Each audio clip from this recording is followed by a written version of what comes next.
Bonjour à tous. Aujourd'hui, je voudrais partager avec vous des petites réflexions autour du solstice d'été qui va démarrer le 20 juin avec le soleil qui va rentrer en cancer, puisque le solstice d'été correspond au moment où le soleil entre dans le signe du cancer. Quand le soleil rentre dans ce signe du cancer, c'est le moment où, on arrive à un point de l'année où bien que la lumière, soit, dominante, on va, la voir déclinante d'ici, la fin de l'été, jusqu'à l'équinoxe de printemps, et donc, à ce moment-là, cette année, 2024, donc le 20 juin 2024, on va avoir un amas planétaire qui, va se trouver, dans ce signe du Cancer. On aura le Soleil qui vient d'y entrer, on aura Mercure et Vénus qui s'y trouvent déjà et Mercure sera en Cancer jusqu'au 2 juillet, ensuite il passera en Lion, Vénus en Cancer jusqu'au 11 juillet, le Soleil en Cancer jusqu'au 21 juillet. Donc c'est intéressant parce que durant cette période, on va avoir, 2 éléments qui vont dominer, durant cette période. On va avoir d'une part les planètes, ces 3-là qui vont être en Cancer et d'autre part, donc on aura l'élément eau, qui va dominer et d'autre part, on aura, l'élément terre, qui va, dominer, de son côté avec Mars, on le sait, qui est déjà en Taureau et qui va y rester jusqu'au 20 juillet et puis évidemment, Saturne, et Neptune qui sont toujours dans le signe des Poissons, et tandis que Mars et Uranus sont dans le signe du Taureau. Donc au final, on a, le Cancer, le Taureau et les Poissons, qui sont des signes qui s'harmonisent et qui vont donner une composante assez forte pendant ces périodes-là, entre les éléments d'eau et ceux de terre. Donc c'est intéressant parce que même si, Pluton et Jupiter, eux, sont toujours en signe d'air, plutôt dans une relation harmonieuse, pour l'instant, eh bien, on a cet élément eau et terre qui, vont, dominer et ça donne une énergie assez douce, ces 2 éléments combinés, celle du repos, celle de la réceptivité surtout. Ce sont 3 signes féminins, le Taureau, les Poissons et le Cancer, donc des signes qui sont plutôt yin et qui, nous recommandent sur cette période d'être plus à l'écoute de soi, donc aussi plus à l'écoute de ses besoins. Il y a une notion de rechercher le bien-être, rechercher les appuis, trouver du réconfort auprès des siens pardon, en soi, à travers des guérisons, peut-être des parcours de guérison, des parcours de pardon pour certains, ou des moments où on va faire davantage aussi attention à son hygiène de vie, qu'il s'agisse de faire attention, à ce que l'on pense, à ses pensées, à ce que l'on dit, à ce dont on se nourrit de manière générale, alors au sens propre vraiment en termes d'alimentation, mais aussi, en termes de pensée, de lecture, de rencontres, de communication. Donc il y a une énergie qui est quand même beaucoup plus apaisée sur cette période.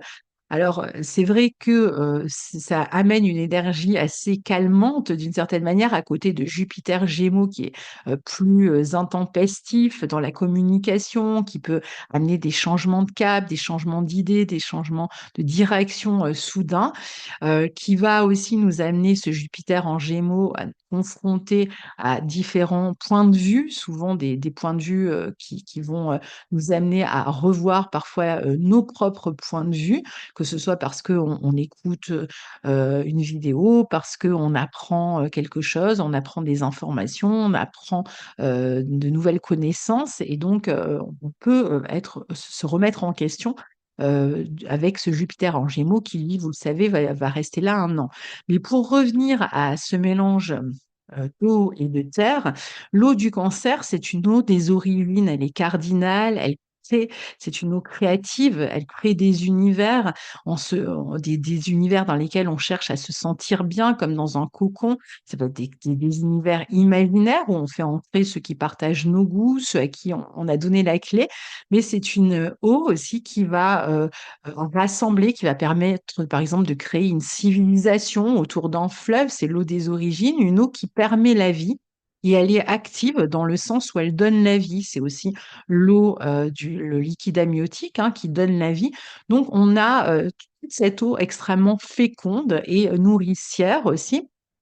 Et puis à côté de ça, on a l'eau des poissons, avec Saturne et Neptune dans ce signe, qui est une eau plus du mythe, une eau mutable, une eau bénite. C'est celle qui nous donne la foi, qui nous aide à passer d'un stade à un autre. C'est une eau mutable ici, hein, qui nous fait entrer en contact avec des mondes parallèles, pas toujours bien définis, mais parfois aussi avec des états hors de notre état ordinaire. Donc on peut vivre des expériences de foi collective.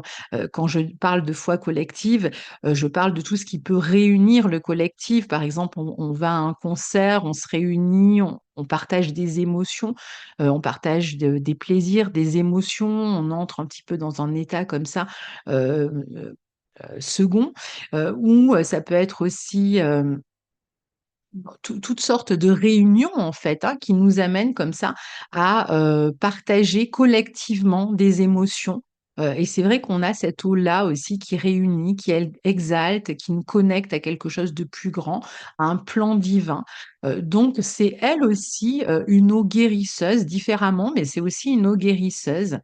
Et puis à côté de ça, on a la terre du Taureau, qui est une terre d'abondance, nourricière, qui donne ses fruits. C'est pour ça que c'est le signe de l'agriculture, c'est une terre fixe. Le Taureau, comme le Cancer, ce sont des signes qui prennent soin de ce qui les entoure, des plantes, de la terre, des autres, des hommes, des humains, de leur corps aussi, qui vont, faire des choix en termes de nourriture, d'alimentation, en termes de mode de vie, on a une terre de confiance, où on peut se poser ici.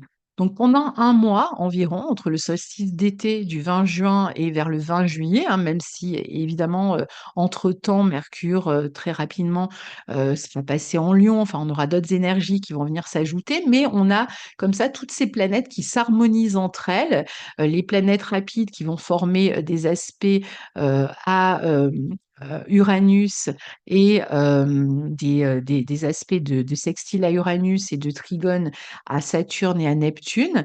Et c'est une période qui est vraiment intéressante pour se connecter à tout ce qui nous nourrit, qui nous fait du bien, qui nous soigne, qui nous calme, qui amène plus de sérénité, plus de repos et qui, permet vraiment de ralentir le rythme. Alors ça tombe bien parce qu'on est sur la phase du début des vacances, donc c'est vrai qu'il y a une notion de reconnexion à soi ici. Je pense qu'on a besoin de ça sur cette période. Donc, bah, soyez à l'écoute de vos besoins, ne les ignorez pas, connectez-vous aussi à votre imaginaire, à votre tribu, à vos proches. C'est un moment pour s'adonner aussi à des travaux manuels ou à tout ce qui peut amener une forme de simplicité, que ce soit, des repas partagés avec des amis, avec de la famille, que ce soit des moments, partagés avec les enfants.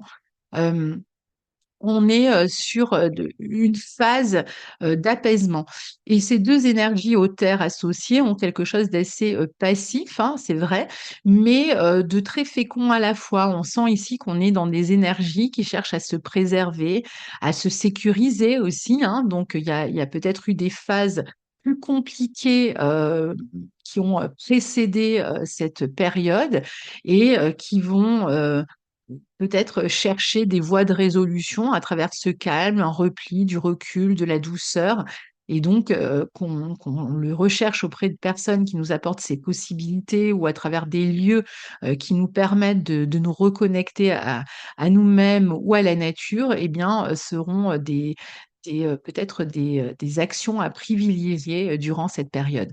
Donc voilà, je vous souhaite un très bon solstice d'été à tous et puis à très bientôt. Au revoir.